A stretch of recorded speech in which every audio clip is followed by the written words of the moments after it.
नमस्कार. शिल्पा मकरंद गोखले या यूट्यूब चॅनलवर सर्वांचं स्वागत आहे. श्रोते हो, किंमत आणि मूल्य हे जे दोन शब्द आहेत तर वरवर बघताना वाटतं ते समानार्थी शब्द आहेत, पण या दोन्हीमध्ये सूक्ष्म पण स्पष्ट भेद नक्की आहे. त्याविषयीच अगदी थोडक्यात उहापोह करणार आहे. इंग्लिशमध्ये सुद्धा किंमत आणि मूल्य यासाठी प्राईस आणि व्हॅल्यू हे दोन वेगवेगळे शब्द आहेत. वस्तूची किंमत आपण पैसे देऊन चुकती करतो, पण मूल्य मात्र पैशात विकत घेता येत नाही.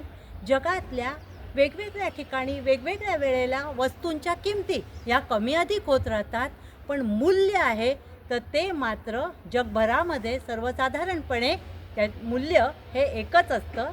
त्याची किंमत ही एकच असते.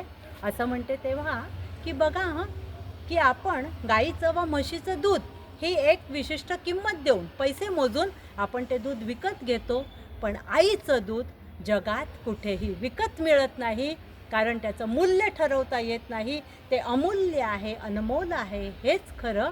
आणि त्याचप्रमाणे हा मुबलक सूर्यप्रकाश, हवा, पाणी आपल्याला सुखावणारे, आनंदित करणारे हे निसर्गातले विविध घटक आहेत, तर त्याचं किंमत ठरवता येत नाहीत. ते मुबलक प्रमाणात आणि विनामूल्य आपल्यासाठी उपलब्ध असतात, आपल्याला आनंद देत असतात, पण ते विनामूल्य असूनही ते अनमोल आहेत याची सर्वप्रथम प्रचिती आपल्याला करोनाच्या काळामध्ये आलेली आहेत.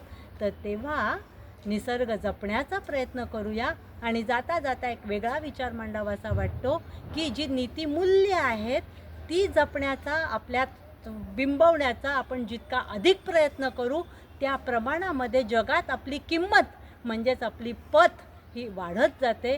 त्यामुळे किमतीपेक्षा मूल्याला नेहमीच अधिक महत्त्व देऊया. इतकं बोलून विवेचन इथेच समाप्त करते. धन्यवाद.